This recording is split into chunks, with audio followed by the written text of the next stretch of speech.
नमस्कार शेतकरी मित्रांनो, मी अजित फुंदे, प्रहार जनशक्ती पक्ष तालुका अध्यक्ष मलकापूर. मित्रांनो, आपण आंदोलन करून थकलोय.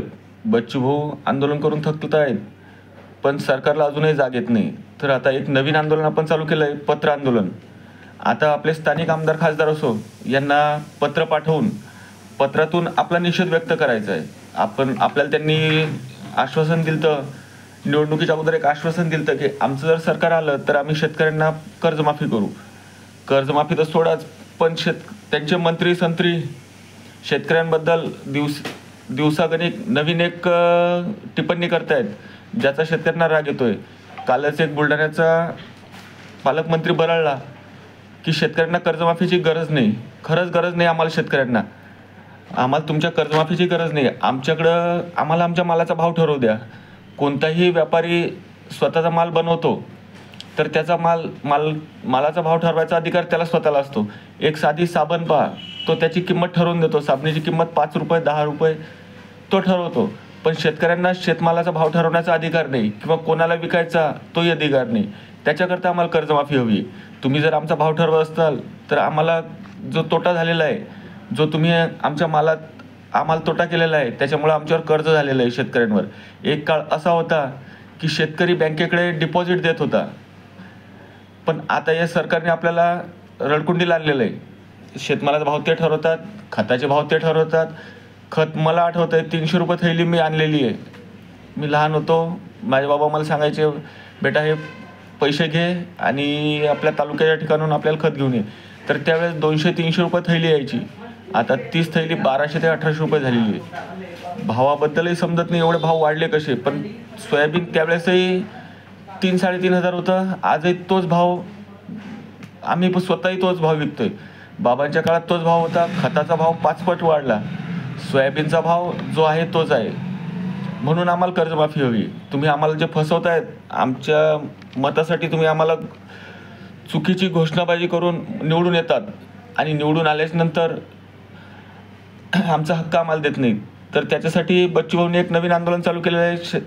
प्रत्येक स्थानिक आमदार असो, स्थानिक खासदार असो, स्थानिक मंत्री असो, यांना पत्र लिहायचं आहे. एका पत्राला 50 पैसे खर्च होतोय. प्रत्येक शेतकरी आपल्या गावातच पोस्ट आहेत. गावातून प्रत्येक शेतकऱ्यांनी एक पत्र घ्यायचं आणि आपल्या आमदाराला खासदाराला लिहायचं. कारण की बच्चू भाऊंनी याच्या अगोदर रायगड जिल्ह्यात बेमुदत अन्नत्याग आंदोलन केलं, सरकारने लक्ष दिलं नाही. राज्यभर रक्तदान व मशाल आंदोलन केलं तरी लक्ष देत नाहीत. मोजरी येथे अन्नत्याग आंदोलन केलं तरी लक्ष नाही. पापळ ते चिखलगावान 138 किलोमीटर पदयात्रा केली. 24 जुलै या रोजी पूर्ण महाराष्ट्रभर चक्काजाम केला. तरी पण सरकार एवढं शंड बनलेलं आहे की शेतकऱ्यांच्या मागण्यांकडे लक्ष द्यायला त्यांना टाईम नाही आहे. तरी आता आपण एक आंदोलन करू. सर्व महाराष्ट्रातील शेतकऱ्यांनी एक पत्र लिहून आपला स्थानिक आमदार असो, खासदार असो, यांना पत्र लिहा. तेवढ्याने आपला पोस्ट पण चालू होईल. पोस्ट बरेच दिवस झालं पोस्टात, म्हणजे मी स्वतः पत्र लिहायला घेतलं तर मला लहानपणचे दिवस आठवले. 5वी 6वीत आम्हाला जे पत्र लिहायचा विषय शिकवायचे शिक्षक, आजकाल शाळेत सुद्धा शिकवत नाहीत. कारण पत्र लिहिणं बंद झालं. आपल्याला तेवढा एक आपला सराव पण होईल आणि आपल्या आमदार खासदाराला आपलं पत्र पण जाईल. तर बच्चू भाऊने जवळपास 17 मागण्या केलेल्या आहेत. या 17 मागण्यांचं एक आपल्याला आपल्या परीने एक मागणी घ्यायची कोणती पण. ज्याला जास्त मागण्या टाकायच्या ते जास्तही टाकू शकतात. किंवा मी शेतमजूर आहे तर मी शेतमजुराची मागणी टाकू शकतो. मी दिव्यांग आहे तर दिव्यांगाची मागणी मी टाकू शकतो. मी शेतकरी आहे, शेतकऱ्याची मागणी टाकायची. शेतात हमी भाव मागा किंवा कर्जमाफी, जे आपापल्या परीने आपण मुद्दे टाकू शकतो. बच्चू भाऊंची पहिली मागणी आहे, शासनाच्या संकल्पनानुसार शेतकऱ्यांना संपूर्ण कर्जमाफी देण्यात यावी. तसेच शेतमालाला MSP नुसार 20% अनुदान देण्यात यावे. दुसरी मागणी अशी आहे, पेरणी ते कापणीपर्यंत मजुरीची सर्व कामे MRGS मध्ये घेण्यात यावे. तसेच फळपिकांना 3-5 रेशो लावावा. दुग्ध व्यवसायाला MRGSला जोडण्यात यावे. हे जर होत नसेल तर तेलंगणा धर्तीवर एकरी 10,000 मदत किंवा भावाचा चढउतार निधी देण्यात यावा. तेलंगणा सरकारला, छोटंसं सरकार आहे तेलंगणा, आपल्या विदर्भ एवढं तेलंगणा राज्य आहे. त्यांना शेतकऱ्यांना कर्जमाफी जमते, त्यांना शेतकऱ्यांना हमीभाव देता येतो, MSP नुसार शेतमाल खरेदी करता येतो. पण तेच आपलं महाराष्ट्र सरकार भारतातलं सर्वात श्रीमंत सरकार आहे. तरी पण यांना घोटाळे करण्यातून टाईम नाही. एका मंत्र्याचे 70 हजार कोटीचे घोटाळे, 70,000 कोटीवर पूर्ण महाराष्ट्र दोनदा कर्जमुक्त होतो. पूर्ण शेतकऱ्यांचं दोनदा कर्जमुक्ती करता येते. पण यांना टाईम नाही. यांना घोटाळे करून स्वतःचे खिसे भरण्यातच स्वारस्य आहे.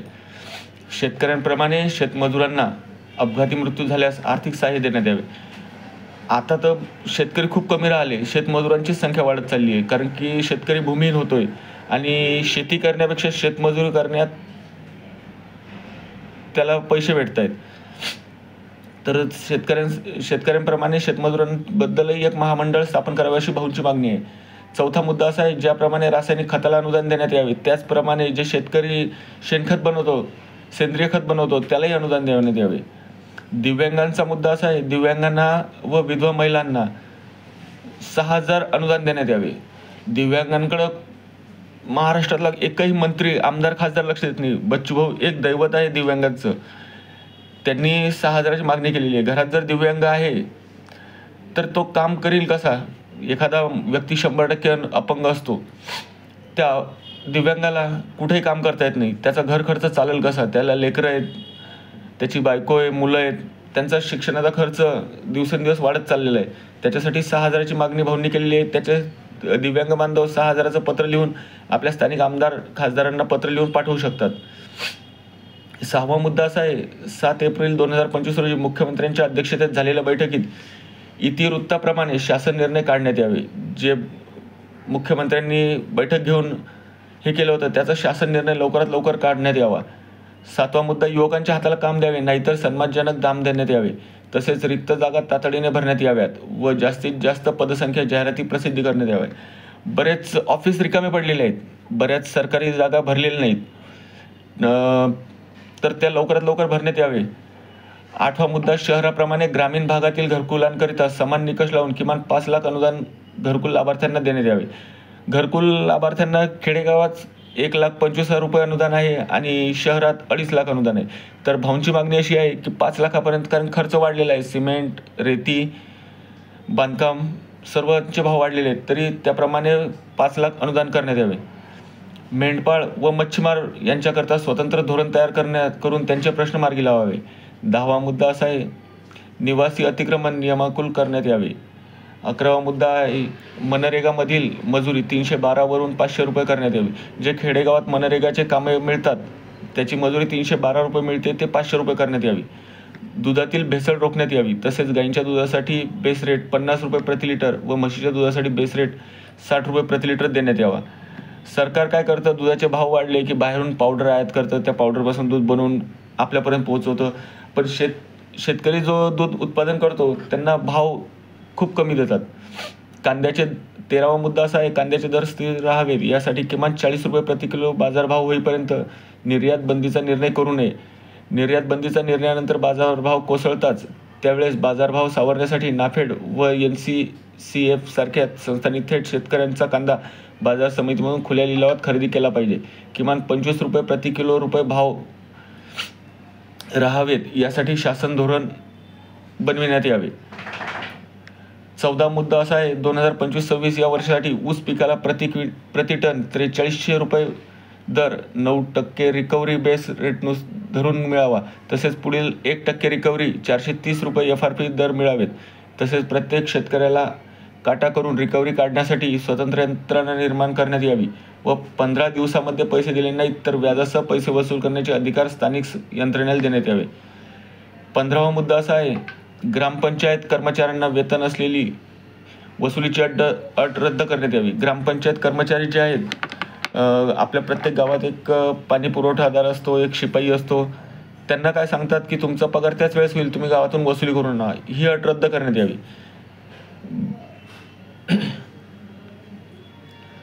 16वा मुद्दा असा आहे, ग्रामपंचायत कर्मचाऱ्यांच्या आकृतीबंधात सुधारणा करण्यात यावी. व 17वा मुद्दा असा आहे, ग्रामपंचायत कर्मचाऱ्यांना नगर परिषद व जिल्हा परिषद कर्मचाऱ्यांप्रमाणे वेतन श्रेणी मंजूर करण्यात यावी.